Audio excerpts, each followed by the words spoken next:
in the vast expanse of the Pacific Ocean, where a steel-grey sea stretches to the horizon, 4 black dorsal fins slice through the waves in perfect formation.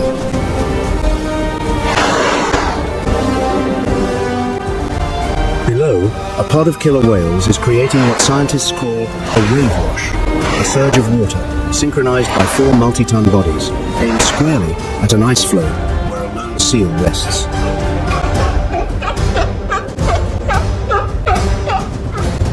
The ice floe tilts, the seal slides, and the hunt is over before the seal can comprehend what has happened.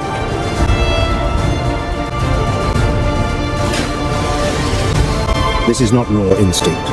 This is strategy taught from mother to calf, from one generation to the next.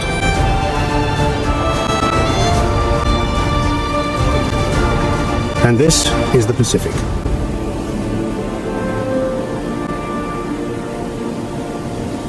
The planet's largest ocean, 63.8 million square miles, over a third of the Earth's surface, is covered by a single body of water that plunges to 36,000 feet in the Mariana Trench.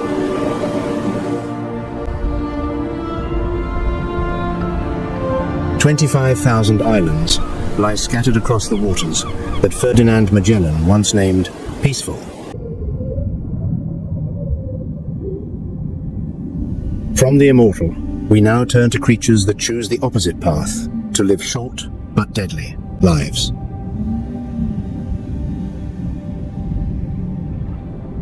Because in the Pacific Ocean, venom is also a form of intelligence.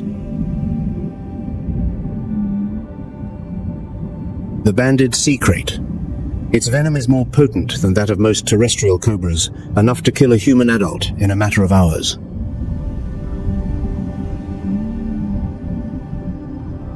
But here lies a paradox. The banded sea crate almost never bites. Its temperament is so placid that many divers swim right alongside it without being threatened. Its venom is an ultimate weapon, but one deployed only when absolutely necessary. At night, the sea crate weaves through coral crevices, hunting small fish with a surgically precise bite.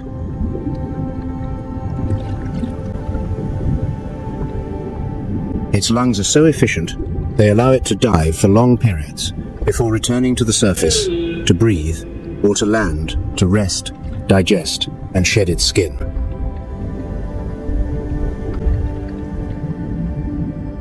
The banded sea crate is a bridge between two worlds, land and ocean, and its venom is its passport to both.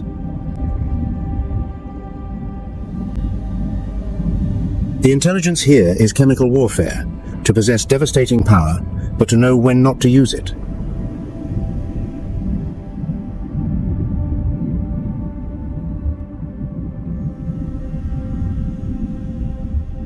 But not all venomous creatures are so restrained.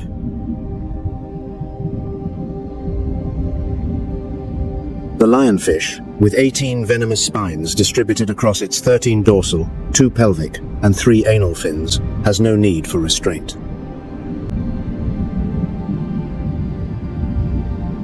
Because in the Caribbean waters it invaded in 1985, no natural predators exist to keep it in check. The lionfish flares its wide pectoral fins like a fan, corners small fish, and swallows them whole.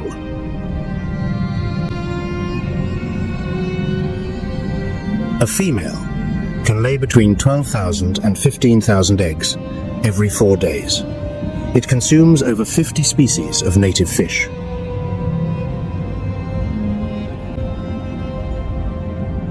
A perfect invader, captivating, astonishingly fecund, and unstoppable.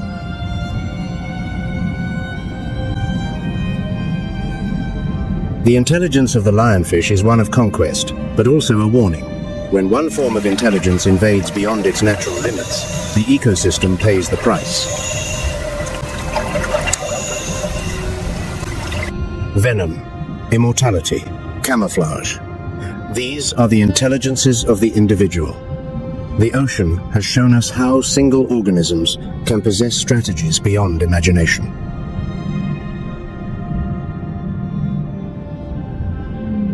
But the ocean conceals another form of intelligence, the intelligence of silence, of those who make themselves into nothing.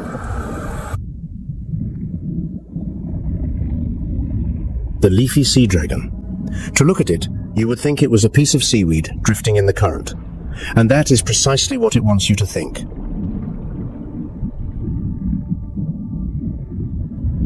The leaf-like appendages covering its body are not for swimming, but for disappearing.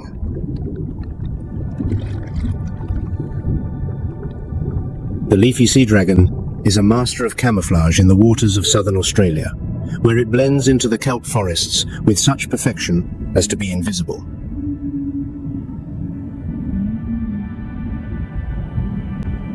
It has no teeth, no stomach. Its food, mainly mysid shrimp, is sucked through its pipe-like snout and passes directly through its short digestive tract.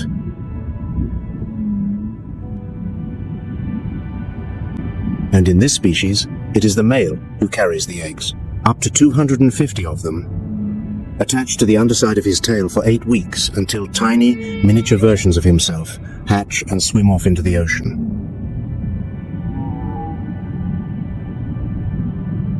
Its conservation status? Recently upgraded from near threatened to endangered by the IUCN.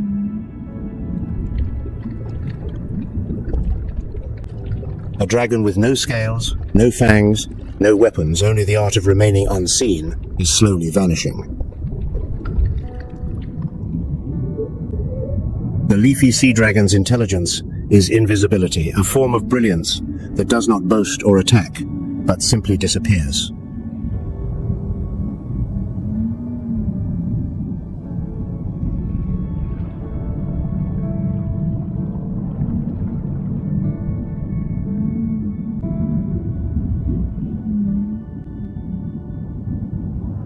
Not far from where the leafy sea dragon hides, a close relative drifts, but it does so vertically.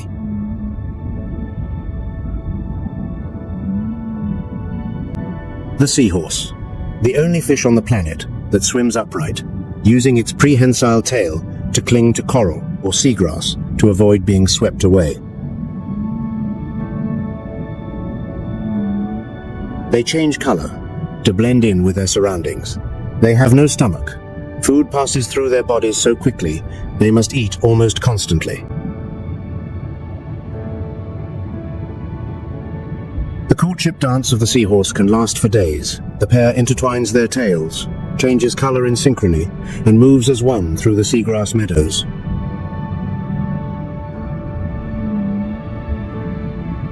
And like the leafy sea dragon, it is the male who becomes pregnant. He receives the eggs from the female into a brood pouch on his abdomen, then nurtures them until hundreds of young are ready to be born.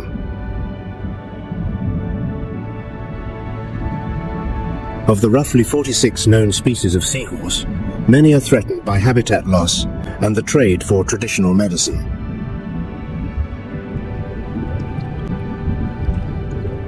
Each year, tens of millions of seahorses are harvested creatures whose only strength is their patience.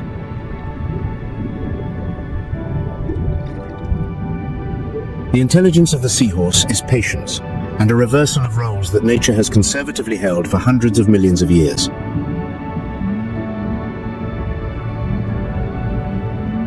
The leafy sea dragon and the seahorse, an intelligence of silence. Creatures that need no roar, no venom, no speed. They need only to vanish or to wait, and the ocean lets them be.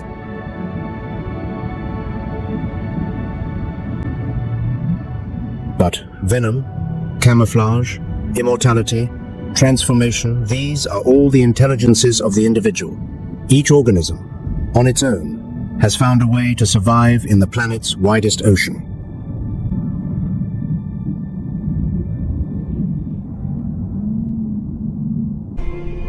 But the story is not over, because the most ancient intelligence, one that has endured for over 100 million years, belongs not to the strongest, the smartest, or the fastest.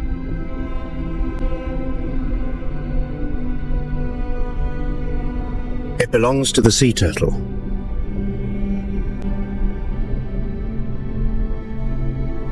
Seven species of sea turtle over 100 million years of evolution.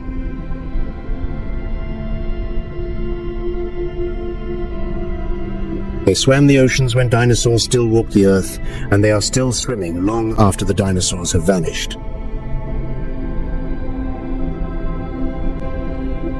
The leatherback, the largest sea turtle, can grow to more than 6 feet long and weigh up to 2,000 pounds.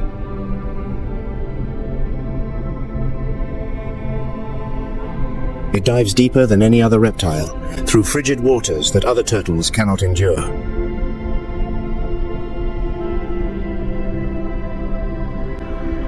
They migrate thousands of miles every year from the tropical beaches where they lay their eggs to the cold waters of the North Atlantic where they hunt jellyfish.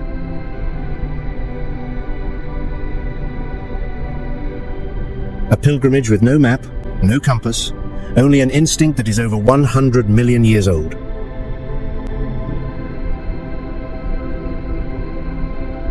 Its conservation status, critically endangered.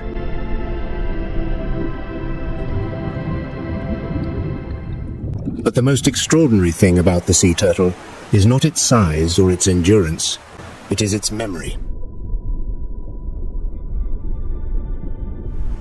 A female sea turtle, after decades at sea, returns to the very same beach where she was born to lay her own eggs.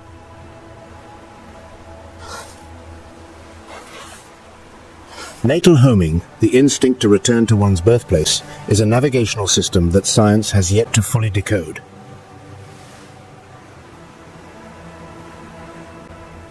At night, under the moonlight, the mother turtle hauls herself onto the sand, digs a nest, and lays hundreds of eggs.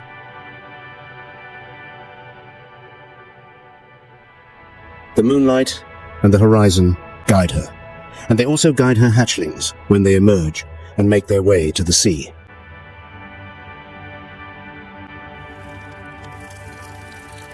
But only 1 in 1,000 hatchlings will survive to adulthood.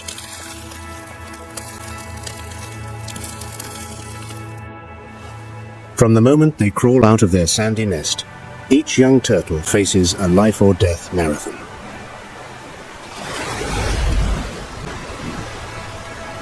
Seabirds dive from above.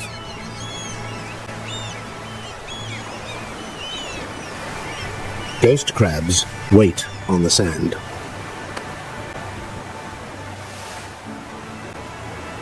And even if they reach the water, larger fish are waiting.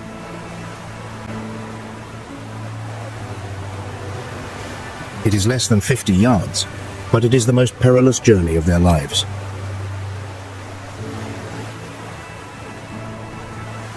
The green turtle endangered, the hawksbill critically endangered. 6 of the 7 sea turtle species are threatened by plastic pollution, loss of nesting habitats, and accidental bycatch.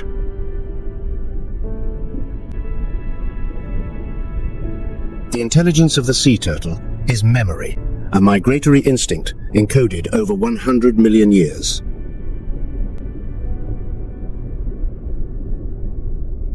Not the memory of a brain, but the memory of a bloodline carried in the DNA from one generation to the next.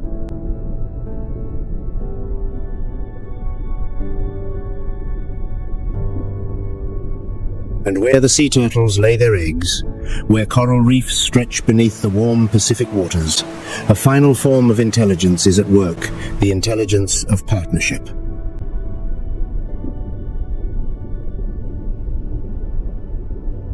The coral reef, the city of the undersea world, where thousands of species coexist in a web of relationships of dizzying complexity.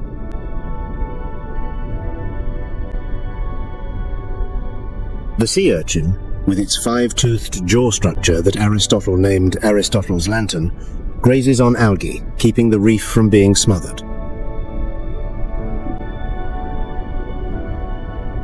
Nearly 950 species of sea urchins exist worldwide, each playing its role in its ecosystem.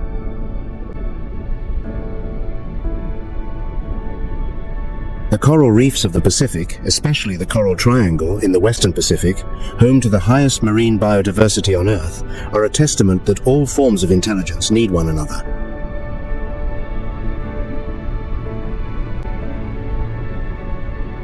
But this city is under threat. The whale shark endangered. The great hammerhead critically endangered. Corals are bleaching due to rising ocean temperatures.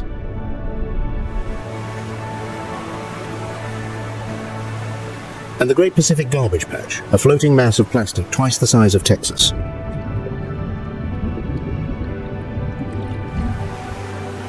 Here, plastic fragments, smaller than a grain of rice, are entering the food chain, from plankton all the way up to whales.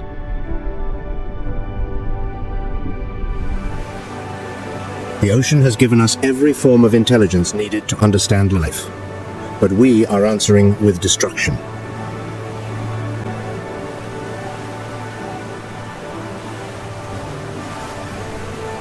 In the planet's widest ocean, the answer to the question, what form of intelligence determines survival, lies not with the strongest, the largest, or the fastest.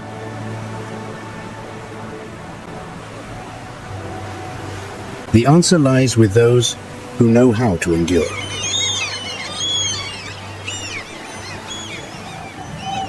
The orca knows how to cooperate. The great white knows how to wait. The octopus knows how to transform. The jellyfish knows how to be immortal. The sardine knows how to unite. The dolphin knows who it is. The sea turtle knows the way home.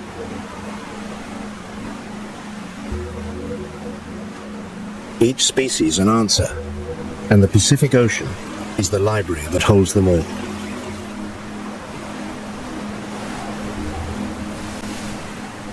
Listen to the ocean. You will realize it is listening back.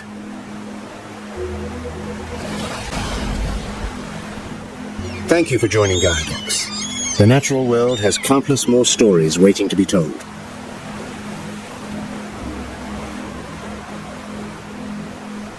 If you haven't subscribed, now is the perfect time. We'll see you on the next expedition. The question now is, what happens when millions of creatures with no individual intelligence merge into one?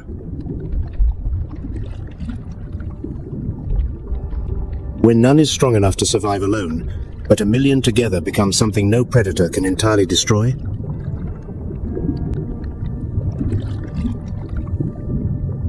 Collective intelligence, the most powerful and paradoxical intelligence in the ocean, lies ahead.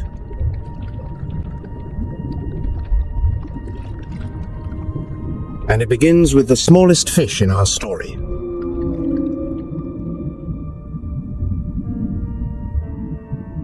A single sardine, less than 8 inches long, under half a pound, no fangs, no venom, no armor, alone. It is among the most vulnerable creatures in the ocean.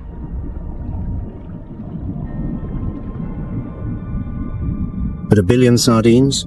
That is a force no predator can ignore.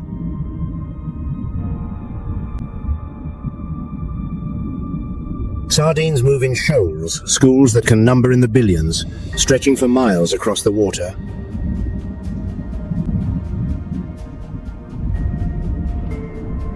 There is no leader, no central brain in command. No single fish gives orders.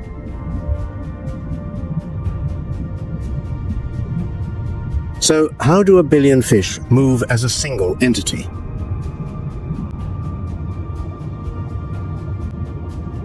The answer lies in the lateral line, a sensory organ running along both sides of the body, allowing each sardine to feel the movement and water pressure of its neighbors.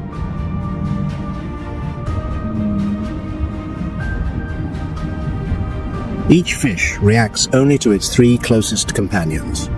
But when a billion fish follow that simple rule, the result is a massive superorganism that moves with flawless coordination.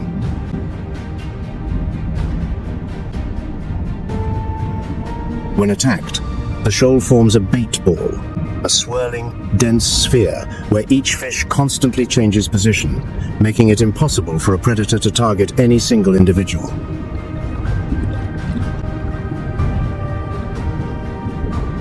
The sardine run off the coast of South Africa is one of the planet's greatest biological events.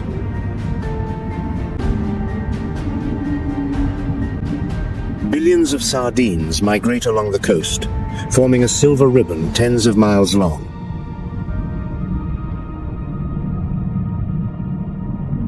and every predator in the ocean knows it.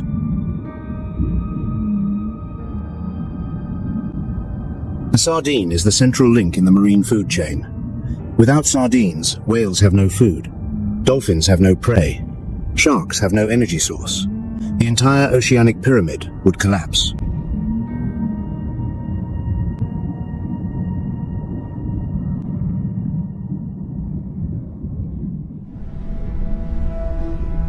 The ocean poses a question. Between individual and collective intelligence, which is the ultimate solution?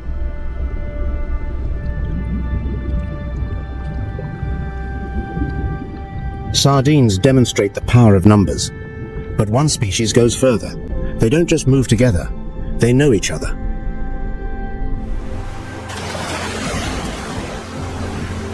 And they know themselves.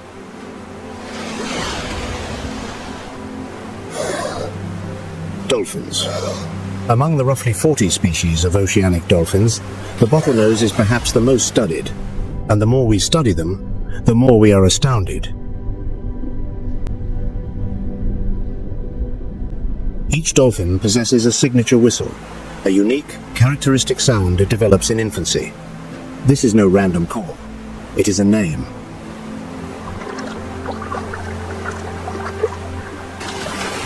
When one dolphin calls another by name, the one being called will respond. When a mother is separated from her pod, she broadcasts her name so her calf can find her.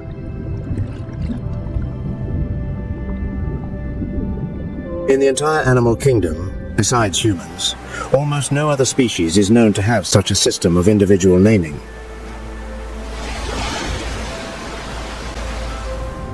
Place a mirror in front of a dolphin, and it will turn, inspect marks on its body, and even open its mouth to look inside.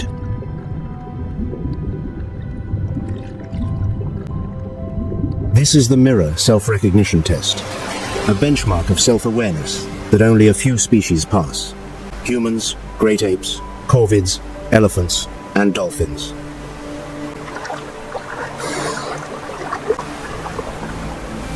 They know who they are.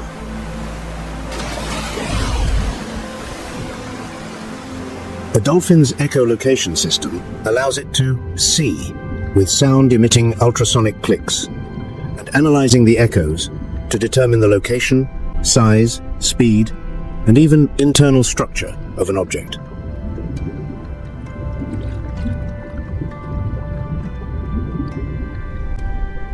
A dolphin can distinguish between two metal balls that differ by just a few millimeters in complete darkness.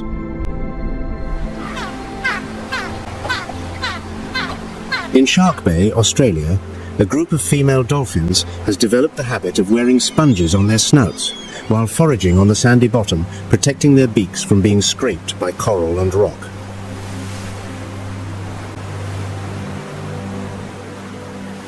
This behavior has been passed down from mother to daughter for generations. Tool use, cultural transmission, two traits we once thought belonged only to humans. Mother dolphins nurse their young and stay with them for years, teaching them to hunt, to communicate, and the social rules of the pod.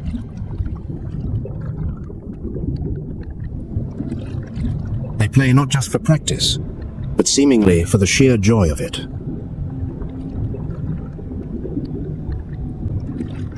They ride waves, toss seaweed, and chase each other through kelp forests.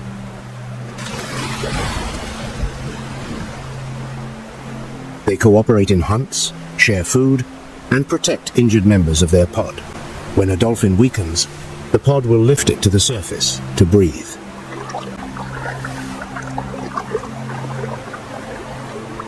Their speed, 20 miles per hour, sustained. But speed is not the most remarkable thing about dolphins. The most remarkable thing is this: dolphins are not just intelligent, they are aware of their intelligence.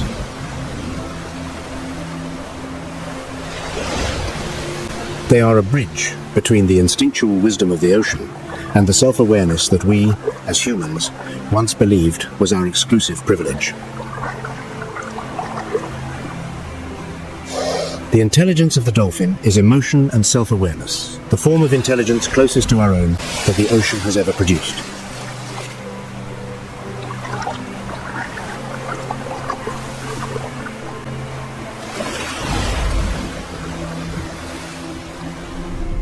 But deeper, in the darkness, an 8-armed creature waits, and it may put them all to shame.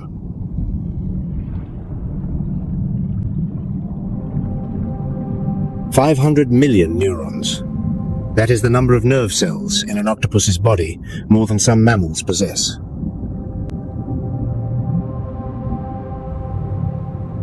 But what is truly strange is that 2/3 of those neurons are not in its brain.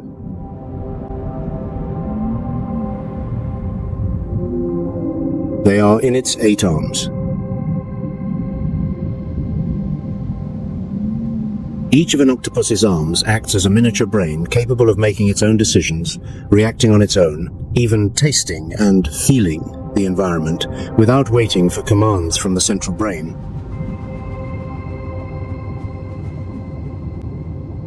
If the orca is a collective genius, the octopus is a distributed one, an intelligence with no center, spread throughout its entire body. And their ability to camouflage defies imagination.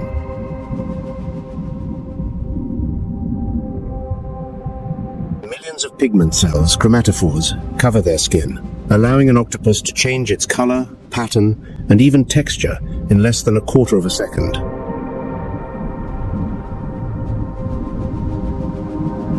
One moment, it looks like a piece of coral. The next, it becomes sand, then mud, then it vanishes completely.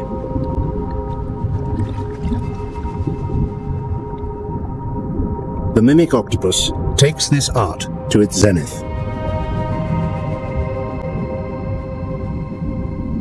It can imitate the shape, movement, and behavior of more than 15 different species, from stingrays to lionfish, from jellyfish to sea snakes.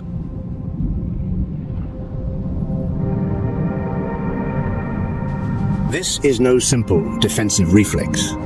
This is a performance, a drama of survival that changes with every scene.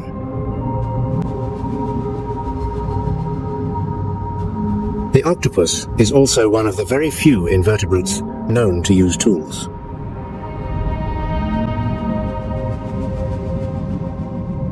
In Indonesia, researchers filmed an octopus collecting 2 halves of a coconut shell, carrying them as it moved, and then assembling them into a shelter when needed.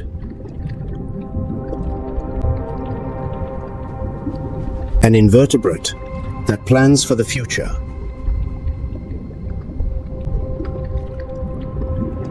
Their blood is blue because it uses copper-based hemocyanin instead of the iron-based hemoglobin found in humans. 3 hearts pump this blue blood. 2 branchial hearts move blood through the gills, while a systemic heart circulates it to the rest of the body.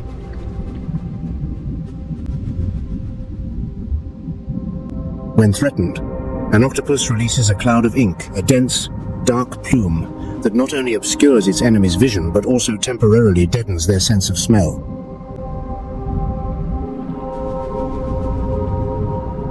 It can squeeze through any opening larger than its beak, the only hard part of its boneless body.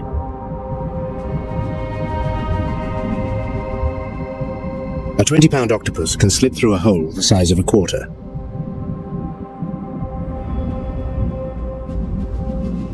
An intelligence of transformation, a distributed intelligence, an intelligence with no backbone in both the literal and figurative sense.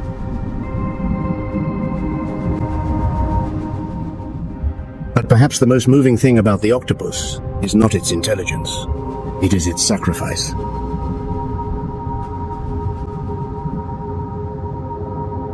A mother octopus lays her eggs in a dark den and guards them for weeks, one species, for as long as 4.5 years.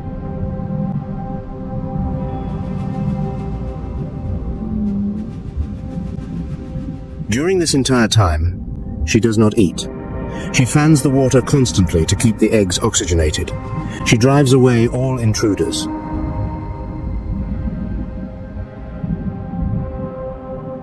And when the young hatch, the mother is utterly spent. She dies right beside the next generation she will never see grow.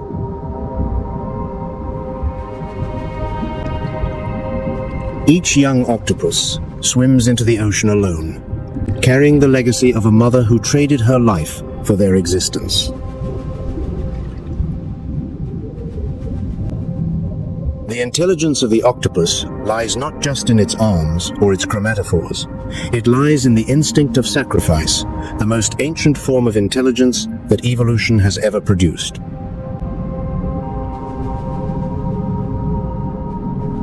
You can trap an octopus in a sealed jar. It will open the lid from the inside.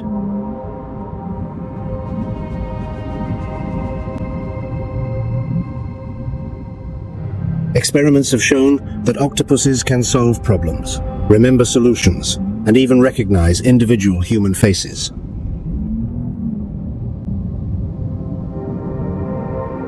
A creature that lives no more than 2 years yet in that brief time, it displays an intelligence that many species living for decades cannot match.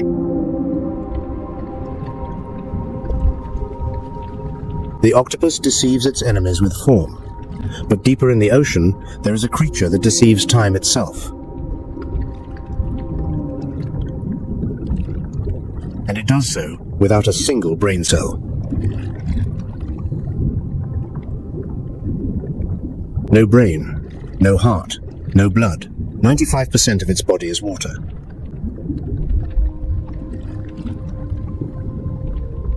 And they have existed for over 500 million years, longer than the dinosaurs, longer than fish, longer than insects.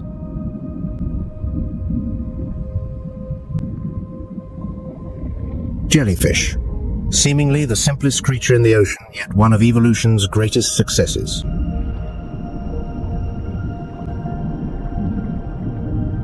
In the dark canopy of the deep ocean, some jellyfish species glow.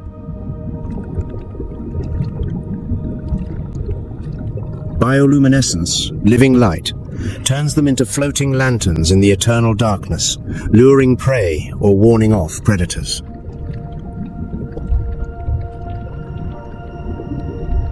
The tentacles of a lion's mane jellyfish can be over 100 feet long, longer than a blue whale, the largest animal ever to have lived. Each tentacle contains millions of cnidocytes, stinging cells that fire faster than a speeding bullet.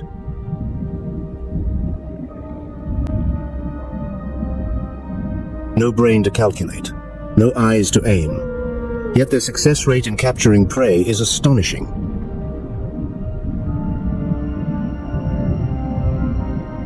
Jellyfish do not think, they do not plan. But 500 million years of evolution have written every necessary response into every cell.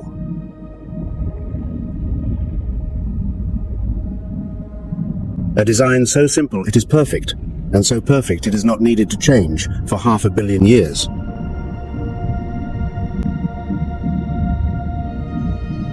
And then there is Turritopsis dorni, the species that science calls the immortal jellyfish.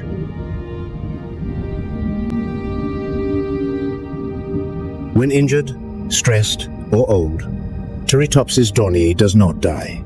It reverses its life cycle, transforming from an adult back to a larval polyp, and starting its life all over again.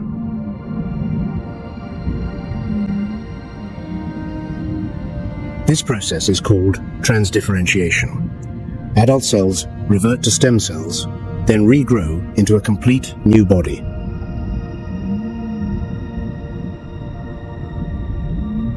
It is not eternal youth, it is aging, and then returning to youth, a cycle that could, in theory, repeat endlessly. No brain, no heart, but it has defeated death.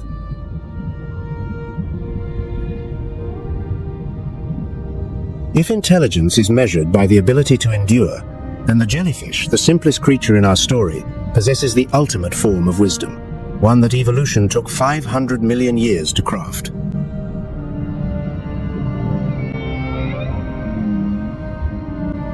Immortality requires no brain, only enough time for nature to find the answer.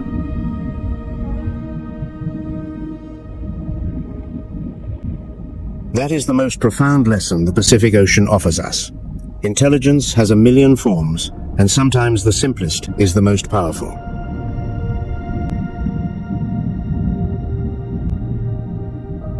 Which form of intelligence do you find most impressive? The orca's strategy, the octopus's transformation, or the jellyfish's immortality? Let gaiadocs know in the comments below. In the year 1520,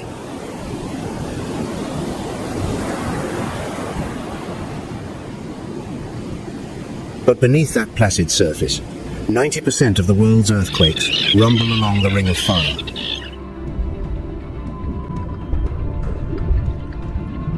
Peaceful is merely a name, not its nature.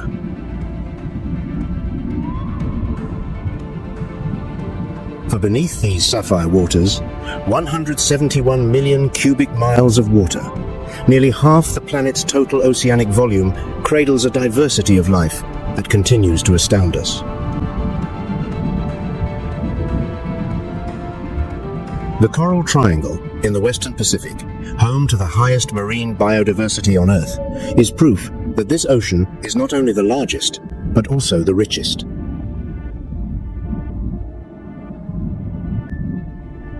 Welcome to Gaiadocs, where we explore the most extraordinary stories of the natural world.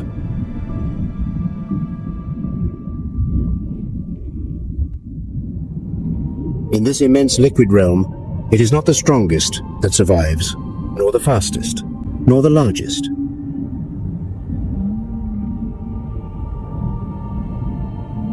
It is the most intelligent.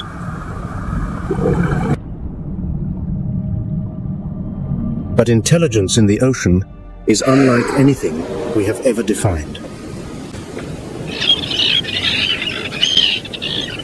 It takes the form of venom, of bioluminescent light, of immortality, and of migrations 100 million years on.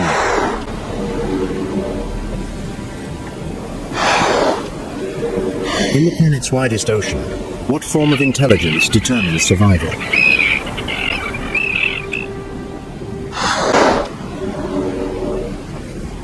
The answer begins with a creature that even the great white shark gives a wide berth to killer whale.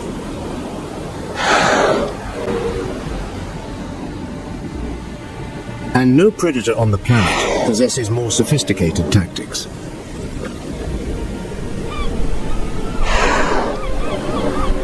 Killer whales, despite their formidable name, are in fact the largest members of the dolphin family.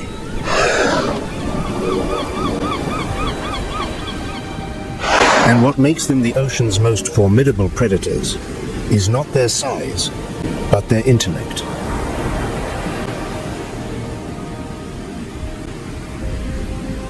They live in family groups called pods, matriarchal clans led by the oldest female, where knowledge is passed from grandmother to mother, from mother to calf.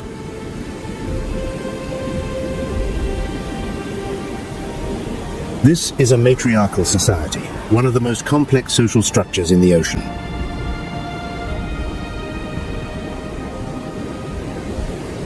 In the northeastern Pacific, researchers have identified 3 distinct ecotypes of killer whales.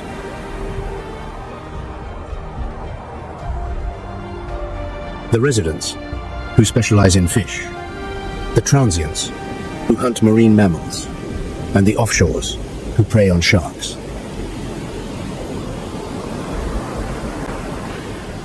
Three types, 3 strategies, and each pod possesses its own dialect, a set of calls that no other pod can precisely replicate.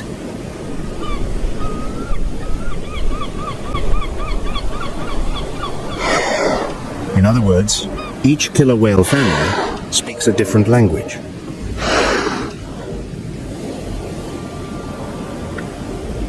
When they hunt, their tactics would astonish a military strategist.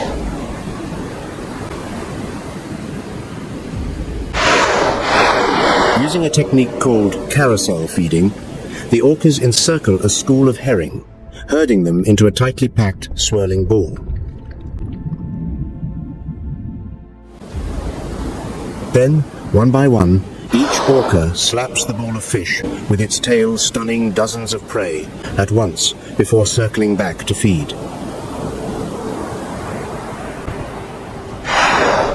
None eats out of turn. None breaks formation. Their top speed, 34 miles per hour. But speed is not their principal weapon.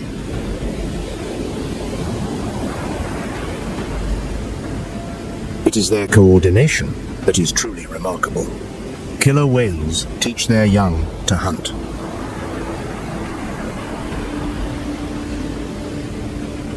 Mothers have been observed intentionally releasing injured prey for their calves to practice on a behavior scientists call cultural transmission.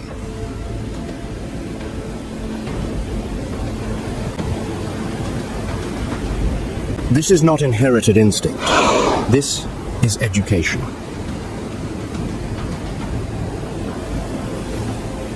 Killer whales have no natural predators.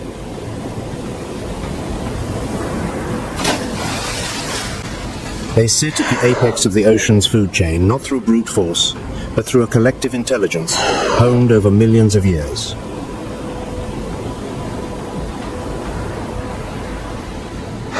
Orcas prove one thing. In the ocean, the sharpest mind is a shared one.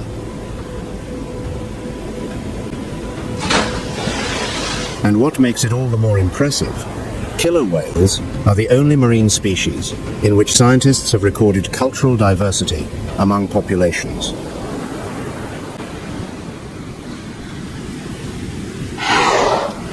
Orcas in Norway hunt herring using carousel feeding.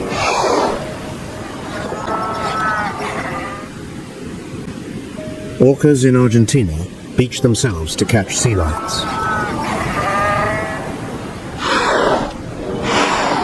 Orcas in New Zealand specialize in hunting stingrays.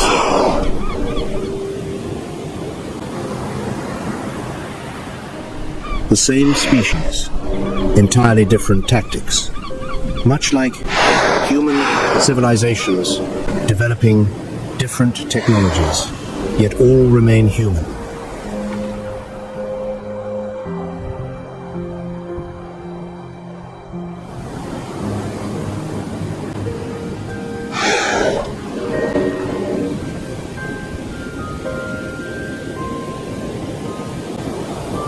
But the ocean does not follow a single path. Not all intelligence requires a pod. Some predators choose a path of solitude and perfection.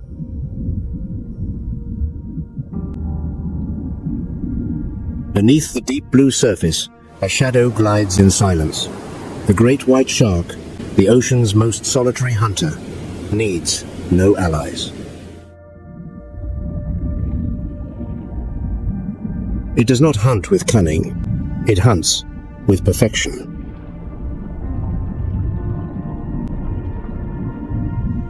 "400 million years of evolution have engineered a flawless ambush machine.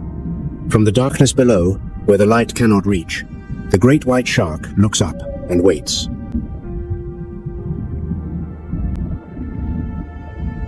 Patience is its first weapon, speed is its last.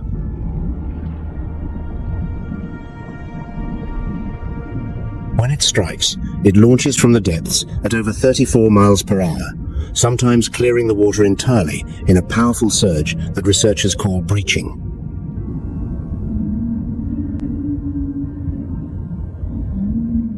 Off the coast of South Africa, this breaching behavior has been filmed hundreds of times.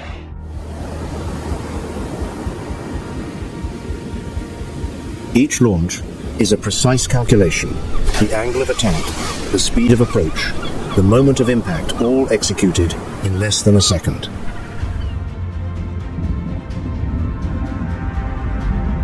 But its true secret weapon lies in its snout. Hundreds of ampullae of Lorenzini electroreceptors allow the great white to detect the faint electrical field generated by the heartbeat of its prey.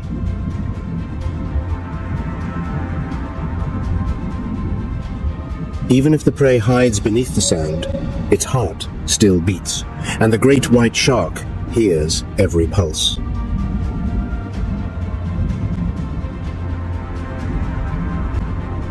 Its jaws are lined with multiple rows of serrated, triangular teeth, each one continuously replaced throughout its life.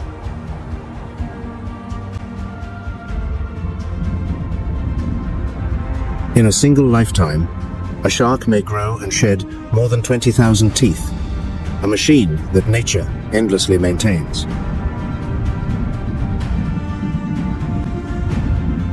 And its role in the ecosystem is irreplaceable.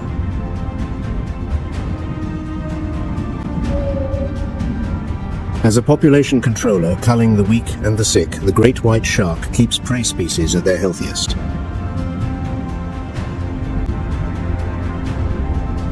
Remove it from the ocean, and the entire food chain would lose its balance.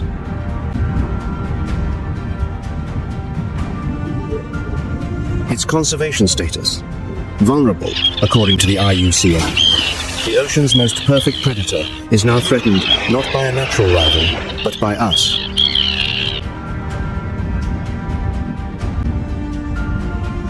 The great white does not strategize in groups like the orca. It has no need. 400 million years have written every tactic into its DNA. Its intelligence is instinct, a form of brilliance that requires no thought, only action.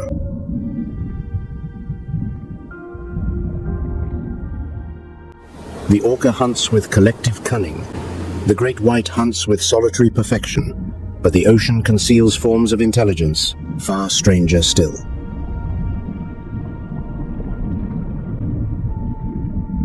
And next, we meet creatures that prove a large brain is not the only prerequisite for brilliance.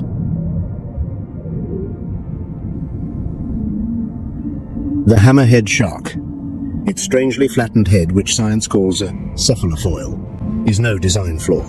It is a biological radar.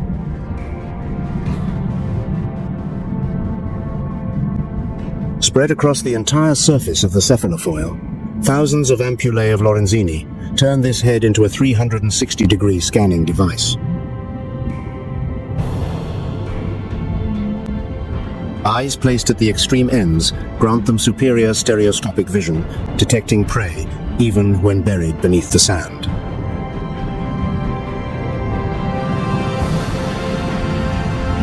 Of the 9 species of hammerhead, the great hammerhead is on the verge of extinction, listed as critically endangered by the IUCN.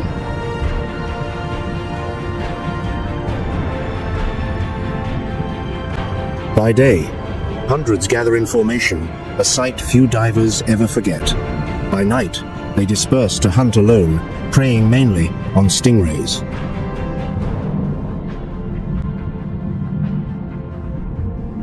The hammerhead's intelligence is sensory, a way of perceiving the world with faculties that humans do not possess.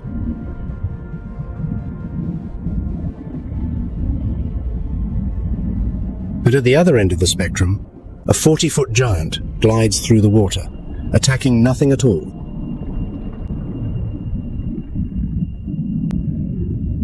The whale shark, the largest fish on the planet, often reaching 40 feet, with a record of 61.7 feet, is a filter feeder. Its mouth opens as wide as a gate, but only to draw in plankton, small fish, and fish eggs.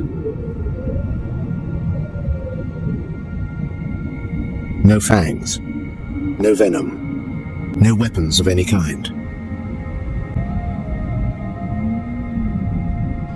Alongside it, remoras cling fast with suction discs on their heads, feasting on scraps and finding protection in their host's immense size.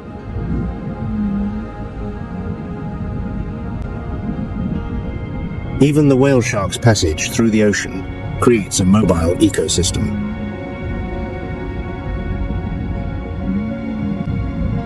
Each whale shark bears a unique pattern of white spots, as individual as a human fingerprint. Scientists use these very patterns to identify individuals.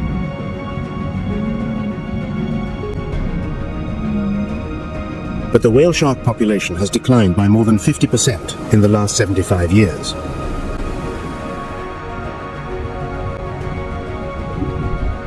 Status: endangered, according to the IUCN. The ocean's gentlest giant is slowly disappearing not because it is weak, but because the world around it is changing too fast.